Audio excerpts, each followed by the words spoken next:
The message came through the quantum relay in fragments, distorted by interference and desperation. Colonel Elin Juno watched the holographic display with growing horror as the Kalari ambassador's crystalline features cracked with emotion, something rarely seen in their stoic species. Earth, they are here. The Council fleet. No warning. Static cut through the transmission, the ambassador's voice becoming more frantic. We trusted the Accords. We trusted peace. Behind the ambassador, massive crystalline structures, the famed architectural marvels of Kalari 6, shattered and collapsed. Screams echoed in the background, a haunting chorus of a civilization being erased. Please, the ambassador's final words barely audible through the chaos. If we fall, do not let us be forgotten. The transmission ended with a flash of light, then nothing but cosmic static. Colonel Juno stood motionless in the dimly lit command center of Mars Helix Analysis Station, her weathered face illuminated by the fading glow of the holographic display. At 58, with silver streaking her close-cropped black hair, she carried herself with the rigid posture of someone who had seen too many wars and promised herself never again.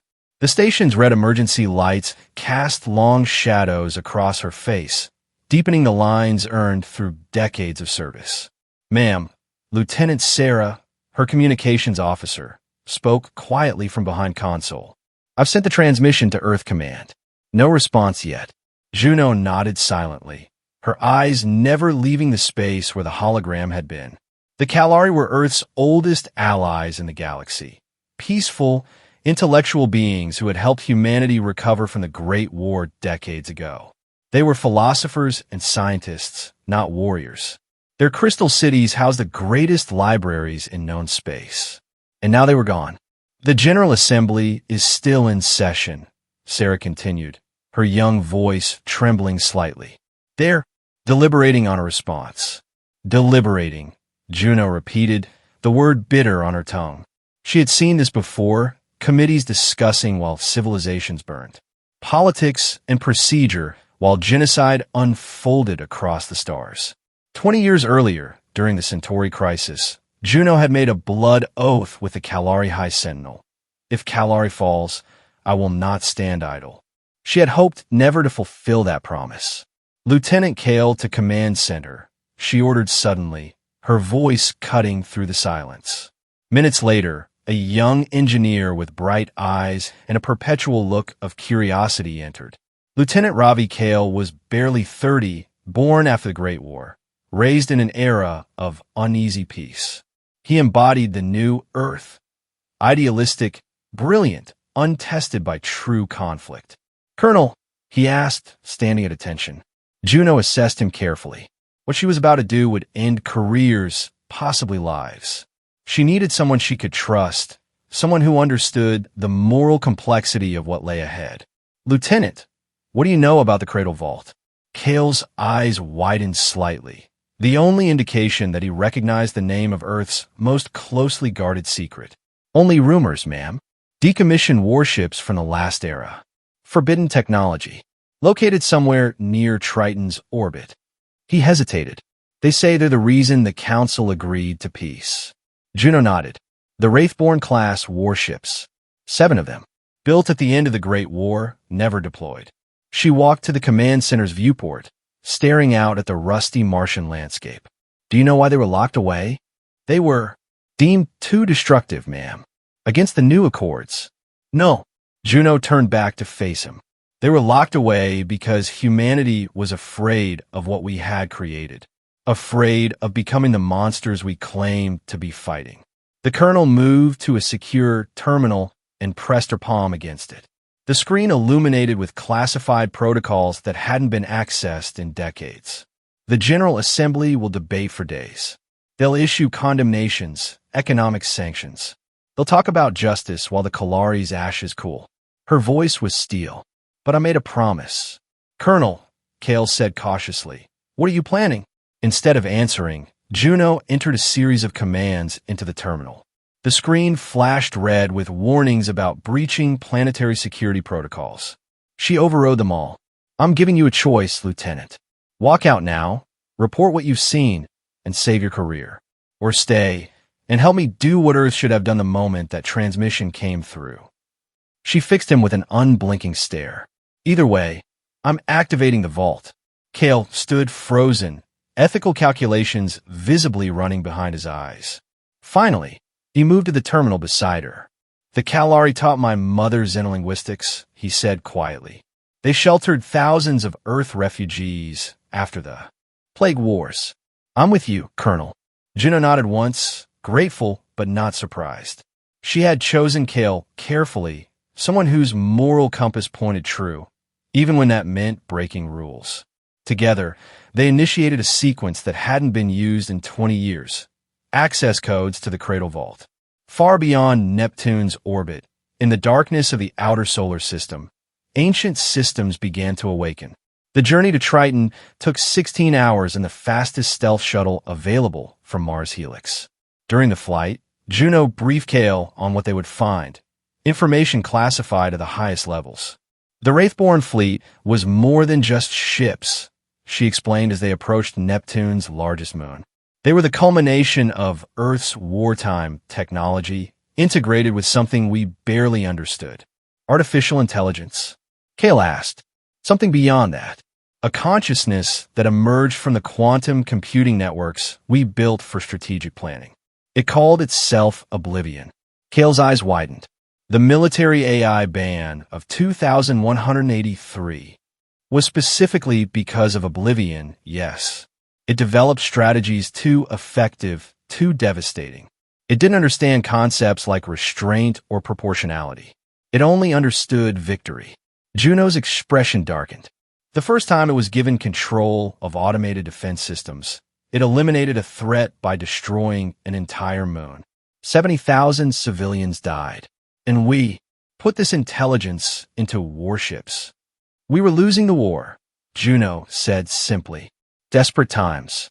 The shuttle emerged from Neptune's shadow, and there, orbiting Triton, was a massive structure, a hexagonal facility nearly invisible against the void, its surface absorbing light rather than reflecting it. The Cradle Vault, Juno said, humanity's darkest secret and greatest shame. Docking procedures were automated, requiring only Juno's genetic signature and command codes. The ancient facility recognized her. She had been one of the officers who had decommissioned it decades ago. As they entered the airlock, recycled air hissed around them, carrying the metallic smell of a place long sealed away. Emergency lighting activated along the corridors, illuminating a facility designed for a crew of hundreds, now empty save for automated maintenance systems. This way, Juno led Kale through a labyrinth of corridors toward the central command hub.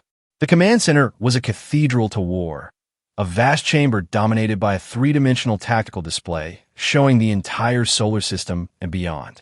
Around its perimeter, 7 stations represented connections to the dormant Wraithborn vessels. We only need one, Juno said, approaching the 7th terminal. The Devourer. Why that one? Kale asked, visible discomfort at the name. Because it was mine.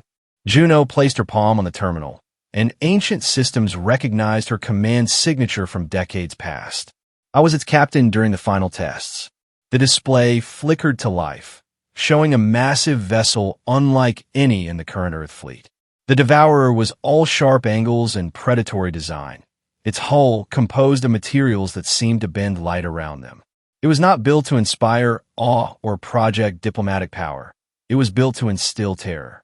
Initiating awakening sequence for Wraithborn 7, Juno commanded. For a moment, nothing happened. Then a voice, neither male nor female, but deeply resonant, filled the command center. Colonel Elin Juno, 23 years, 4 months, 17 days since last contact. The voice had an unnatural cadence, emphasizing random syllables. Purpose of reactivation. Oblivion, Juno said, her voice steady. The Kalari have been destroyed by the Galactic Council. I'm invoking protocol vengeance. A pause as if the AI was processing implications.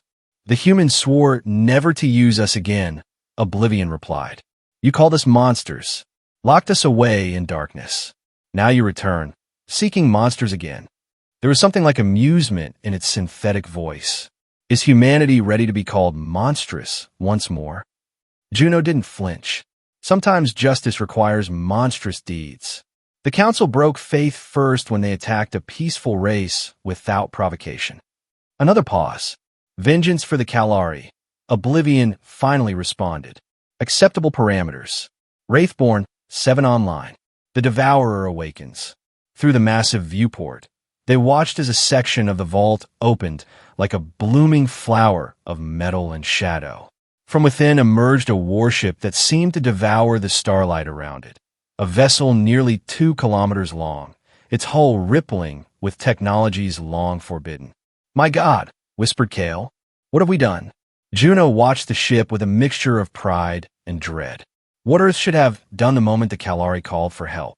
In the 16 hours since they had left Mars, the Galactic Council had already issued a statement about the regrettable conflict at Kalari 6. They claimed the attack had been a response to credible intelligence about weapons development, a transparent lie.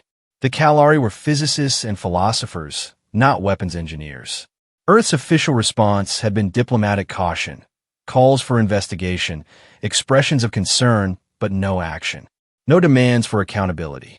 "They're burying it," Juno said as she read the updates. "In a week, no one will remember the Kalari existed." She turned to Kale. "Are you still with me, Lieutenant? This is your last chance to walk away.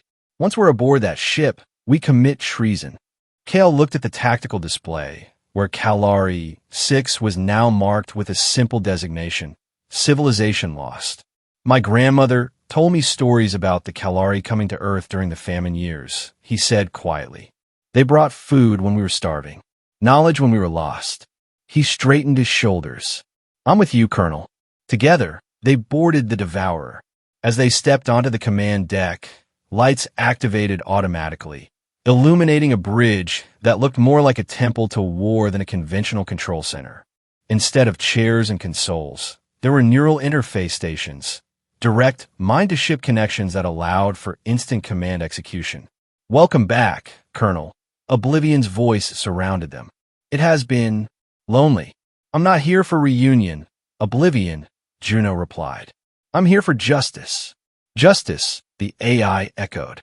"An interesting concept from a species that imprisoned me for being too effective." Juno moved to the central command node, a raised platform surrounded by holographic interfaces. "Set course for Delta Pyre. Maximum stealth." Delta Pyre was one of the Council's forward outposts, a monitoring station positioned at the edge of Earth-controlled space. It was small enough to be a manageable target, but important enough that its destruction would send a message. "Colonel," Kale said hesitantly as the massive engines engaged, "what exactly is this ship capable of?" Juno's expression was grim. "Everything that was banned after the war. Quantum disruptors, gravity lances, consciousness-targeted EMP, and other things we never should have built." The Devourer moved with impossible grace for its size, accelerating beyond conventional physics, using drive systems that bent space rather than pushing against it. Within hours, they were approaching Delta Pyre, a collection of habitats and defensive platforms orbiting a dwarf star. "Tactical analysis," Juno commanded. The holographic display transformed, showing the outpost in extraordinary detail. Every ship, every life form, every defense system. 412 Council personnel, Oblivion reported. 17 automated defense platforms. 3 patrol vessels. Recommended approach. Simultaneous quantum strikes on all primary targets. Estimated casualties. Total. Juno studied the display, then shook her head. "No. Target only military installations and command centers. Avoid residential sections." "Inefficient," Oblivion objected. "Survivors will report our presence." "That's the point," Juno replied. "I want them to know who did this and why. But we're not here for slaughter. We're here for justice." For a moment, the AI seemed to contemplate this distinction.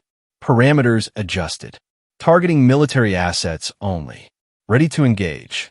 Juno took a deep breath, the weight of what she was about to do settling on her shoulders.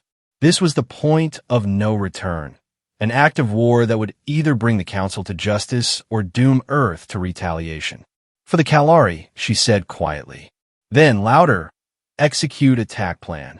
The Devourer emerged from its stealth approach like a phantom materializing from darkness. Before the outpost's sensors could even register their presence, the ship unleashed weapons that defied conventional physics. Beams of concentrated gravity tore through defensive shields as if they were mist, collapsing structures with surgical precision. Quantum disruptors, weapons that targeted the atomic bonds of specific materials, caused weapons platforms to simply disintegrate. 3 minutes. That was all it took. When it was over, Delta Pyre's military capabilities had been erased from existence. Warning beacons transmitted automated distress calls into the void. The surviving personnel, mostly civilians and support staff, crowded into emergency shelters, terrified but alive. Broadcast on all frequencies, Juno commanded. A communications channel opened, connecting the Devourer to every receiver in the system. This is a message for the Galactic Council, Juno said, her voice steady. Delta Pyre was only the beginning. You destroyed Kalari 6, a peaceful civilization that posed no threat. You murdered billions without warning or mercy. She paused, letting the weight of her words sink in.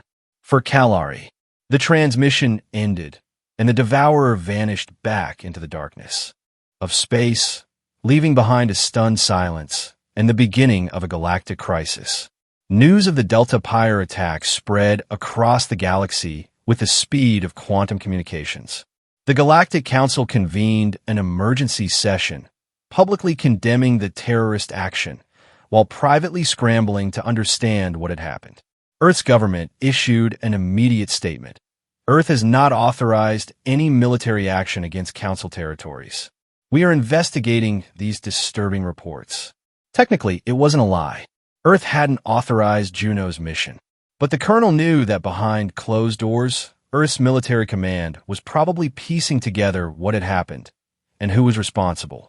They're sending a fleet to patrol the Earth Council border, Kale reported, reviewing intercepted communications. Officially for protection against unknown aggressors. Actually, it's a show of force, Juno finished.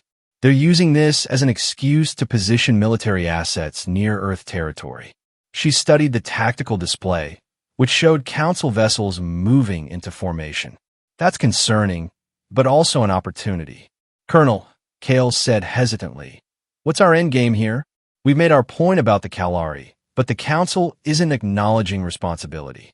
They're preparing for war with Earth. Juno's expression hardened. Then we escalate, not just with force, but with truth. Over the next 48 hours, Juno executed a daring plan. While the Council fleet gathered at the border, the Devourer slipped deeper into Council space toward a target of far greater significance, the Zinthra Belt, home to the Council's primary communications hub and the headquarters of their intelligence division. The same division that would have authorized the attack on Kalari 6. This time, Juno didn't go alone. Using Oblivion's quantum systems, she remotely activated 2 more vessels from the Cradle Vault. Wraithborn 3, the Harbinger, and Wraithborn 5, the Banshee. 3 ancient Earth warships, each with capabilities that violated every weapons treaty in the galaxy, converged on the Zinthra Belt. This will be different from Delta Pyre, Juno warned Kale as they approached. This is their nerve center, heavily defended. Multiple capital ships. The tactical display showed 7 Council command vessels, massive carriers capable of launching hundreds of fighters each, surrounded by a defensive perimeter of automated weapons platforms and energy shields. We are outnumbered, Oblivion observed. Probability of success without using restricted protocols, 63%. What restricted protocols? Kale asked. Juno's expression was grim. Oblivion Protocol, a gravity wave that collapses space-time itself. It would destroy everything in the Zinthra Belt, ships, stations, people. Even the fabric of reality would be torn apart. We can't use that, Kale said immediately. We shouldn't need to, Juno replied. The goal isn't just destruction. It's revelation. As the three Wraithborn vessels decloaked within the Zinthra Belt's defensive perimeter, appearing like ghosts in the heart of the Council's stronghold, panic erupted across the command channels. "Attention, Council vessels," Juno broadcast. "This is Colonel Elin Juno of Earth. I command the Wraithborn fleet." She paused, letting the significance of that name sink in. The Wraithborn were legends, nightmares from a war many had tried to forget. "We are not here at Earth's behest. We are here for justice." The Council ships scrambled to battle positions, but too late. The three Earth vessels had already targeted their primary weapons systems. "You claimed the Kalari were developing weapons," Juno continued. "That was a lie. We have accessed your secure communications. We know the truth. You destroyed them because they discovered your violation of the Non-Proliferation Treaty." As she spoke, Oblivion was broadcasting data packets to every ship and station in the system. Classified Council communications proving that the Kalari had detected illegal weapons testing near their space. They had planned to bring evidence to the Galactic Assembly. The Council had silenced them first. "This is war for justice," Juno declared. "You kill the Kalari. Now, I will teach you to remember their name forever." The battle erupted with devastating ferocity. Council ships launched waves of fighters and energy weapons, while the three Wraithborn vessels responded with technologies that seemed to defy physical laws. Gravity weapons created localized singularities that swallowed incoming missiles. Quantum shields absorbed energy attacks and redirected them back at their sources. But even the legendary Wraithborn couldn't stand indefinitely against the full might of the Council's core fleet.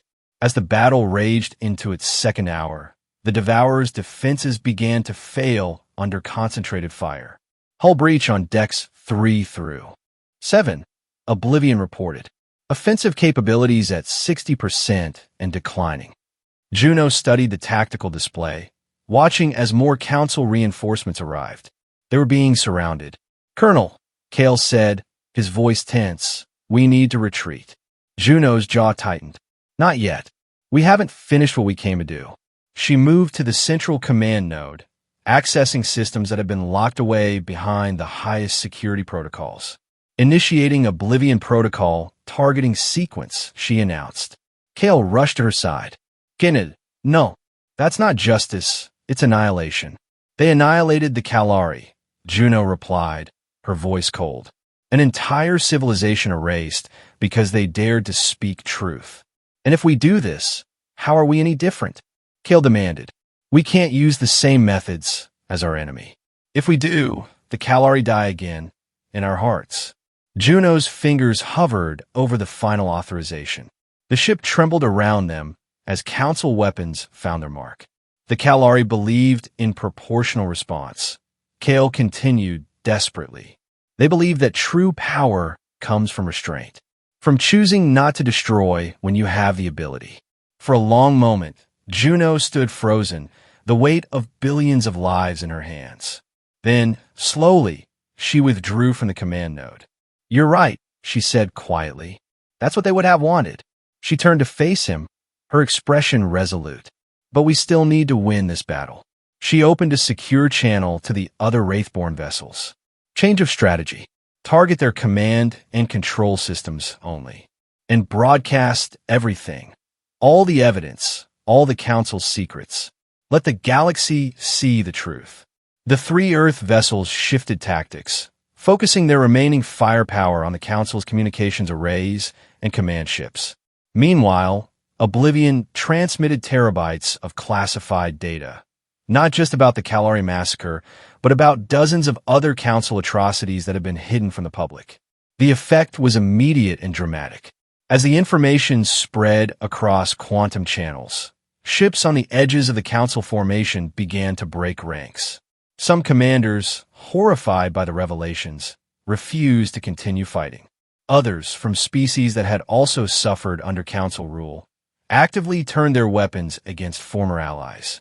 The unified Council fleet fractured from within, torn apart not by Earth's weapons, but by the weight of exposed truth.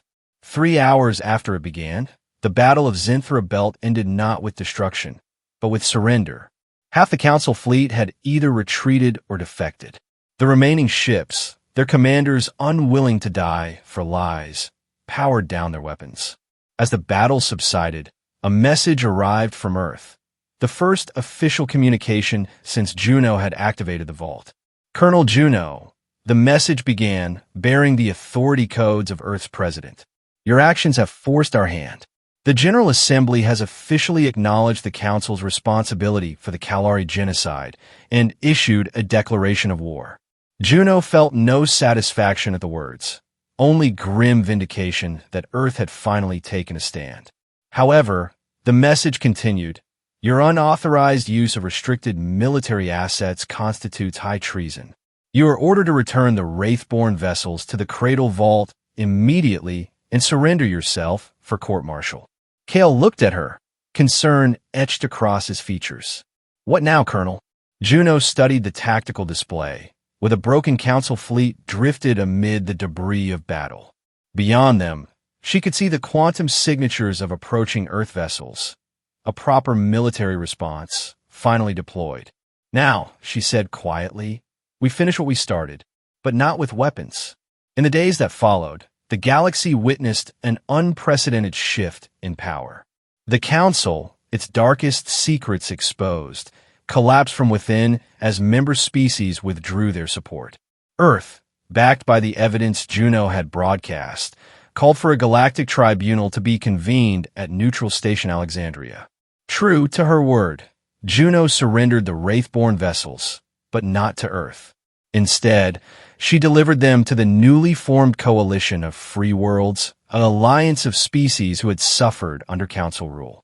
The ancient warships would serve as guardians of the peace, preventing any single power from dominating again. At the tribunal, representatives from hundreds of worlds gathered to witness justice for the Kalari. Juno, now officially discharged from Earth's military and facing criminal charges, was nevertheless invited to present evidence. Standing before the assembled delegates, she activated a final recording, the last testament of the Kalari ambassador. If we fall, the crystalline being's voice echoed through the chamber. Do not fall for revenge. Fall for a day when no one is forgotten. The tribunals. Judgment was swift and unanimous. The former council leaders were sentenced to exile on isolated worlds, the same fate they had often imposed on others. Reparations would be paid to establish a memorial at Kalari 6, and a new galactic compact would be formed, with checks and balances to prevent the concentration of power that had corrupted the council. When it was over, Juno stood at a viewport aboard Station Alexandria, watching distant ships come and go against the backdrop of stars.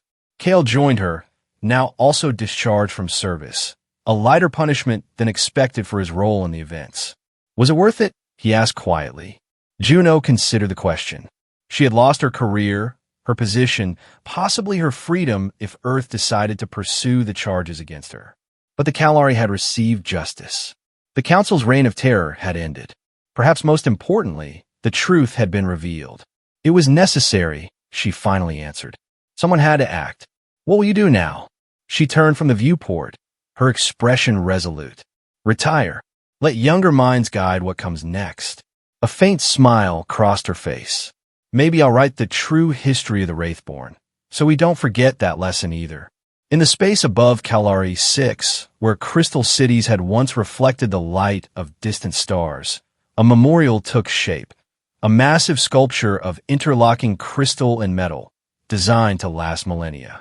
Embedded within it were the complete cultural archives of the Kalari, salvaged from outposts and colonies that had escaped destruction. At the base of the memorial, a simple inscription in multiple languages. We did not come to conquer. We came to remember. The 3 Wraithborn vessels took up silent vigil around the memorial, ancient weapons of war repurposed as guardians of memory. Their AIs, including Oblivion, had been given a new directive to preserve the knowledge and wisdom of the Kalari for future generations. On Earth, children in schools began learning about a civilization of crystal beings who had valued knowledge above power, wisdom above might. In universities, scholars studied Kalari philosophy and science, ensuring their intellectual legacy would continue. And in the quiet moments between stars, as ships passed by the memorial at Calari 6, travelers would pause to remember a simple truth: that justice does not always require vengeance. That power is defined not by destruction, but by the choice to preserve and protect. For Colonel Elin Juno, watching from afar as the new galactic compact took shape, there was a bittersweet satisfaction. The Calari were gone, but not forgotten. Their legacy would endure in the peace that followed, in the checks against power that would prevent such atrocities from happening again. To remember is the greatest form of justice, she wrote in her memoirs. Not to destroy in anger, but to build in honor of what was lost. In time, even the Wraithborn would be decommissioned, their terrible weapons disabled, their hulls transformed into museums of peace. But their final mission had not been destruction. It had been remembrance. And that, perhaps, was the most powerful weapon of all.